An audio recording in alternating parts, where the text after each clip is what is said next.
St. Louis to have an ambulance. Request for a response at Acacia Road and Astor Road. Have an ambulance to respond to the location of Acacia Road and Astor Road. RT said that the party is blue and to hurry, then disconnected. May not be breathing. Dan Lewis from Babbitt, Portable 11, responding directly to the same POV. 10-4 POV directly to the location at 11:14. 911, I pick up with my trainer and a mother screaming and crying because her daughter isn't waking up.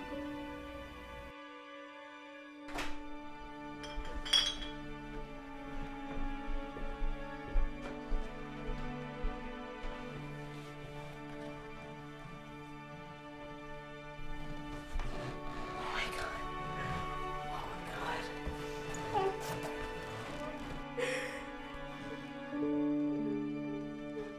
911, what's your emergency? My baby's not breathing. I don't know what to do. Could you please help me? Ma'am, what is your address? You have to tell me where you are. I can't. She's not responding. And I could hear the boyfriend in the background, just hang up, just hang up. And he's yelling at her, cussing at her, and get off the phone. She's gonna be fine. She's not responding. Get off the phone. Ma'am, you have to try to calm down so I can help you. Get off the phone. Could you please let out? Don't make me come in there.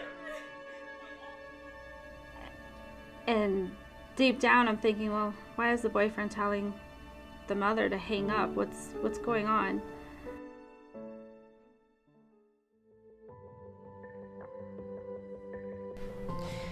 Alright, so I'm gonna be gone for like 3 hours. Could you take care of the baby black man, you know, for once?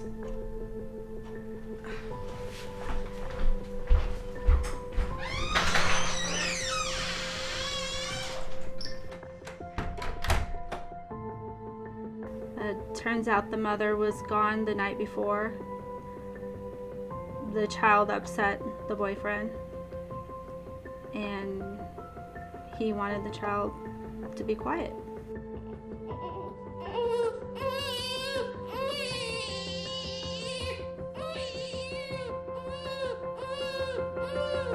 You shut up already.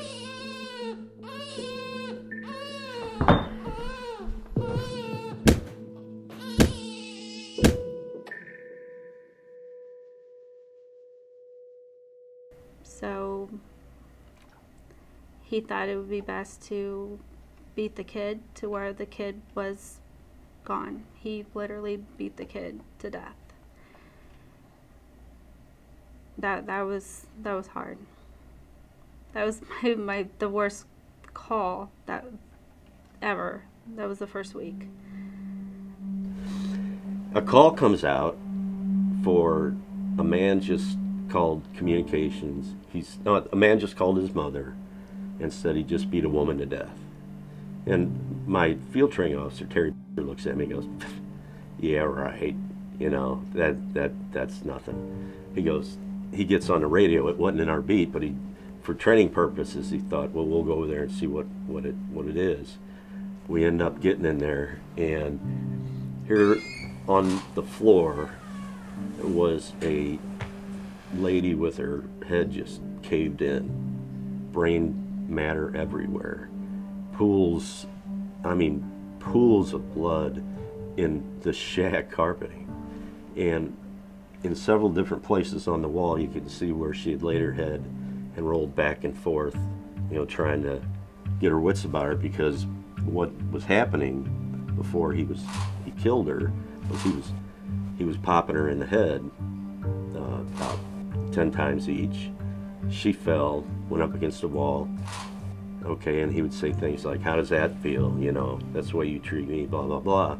Just remembering it to this day was the one thing that happened that I realized, okay, we write tickets and we write stupid firework summonses, but in a moment's notice, you're looking at this.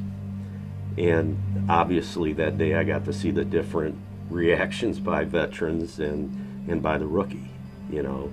And it's, as it turns out, it's their way of dealing with it. You know, if you took that home with you, like I did, you'd be a mess. You wouldn't be able to finish police work. My husband's a police officer within the St. Louis County, a small municipality. He's been a police officer for 20 years. I think he goes back to Kirkwood because he was there during the time of Kirkwood shooting.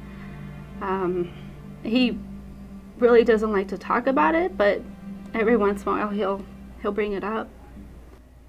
I didn't know what happened until the news broke in, and I see my husband on TV pacing back and forth. And he calls me, and I can see him live on the phone talking to me. I'm okay, I'm fine. Well, what happened? And it was a little hesitation. I said, what happened? And he said, Ballman's gone. And he knew him. I knew him. And he saw him get out of the car, just nonchalantly, just, okay, he's here for court. And walked in, and he heard a pop, but wasn't really sure, was that a gunshot or what did I hear? And he received a call from the other K-9 officer and said, we need help, Ballman's been shot. He had an Explorer with him, a police Explorer with him, sitting next to him. So that could have been really bad. It wouldn't have only just been my husband, but it could have been the young kid as well. So that was rough.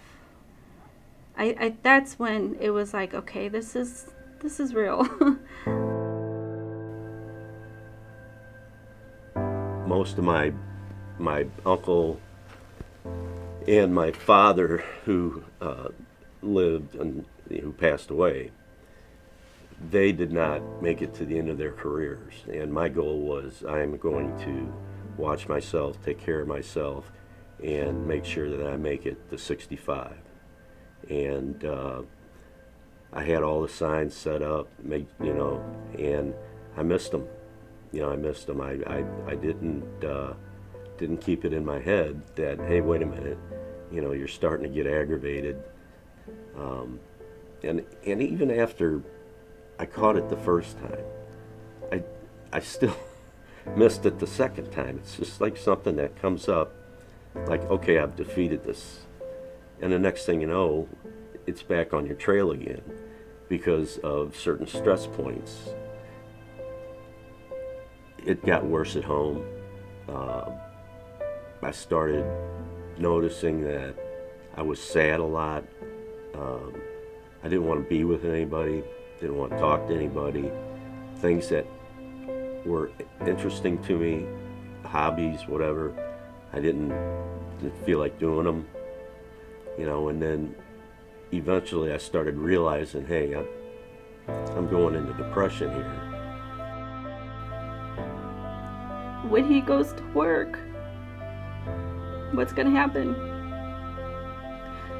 I pray and hope that, you know, he comes home. And a lot of people don't understand that they're humans too.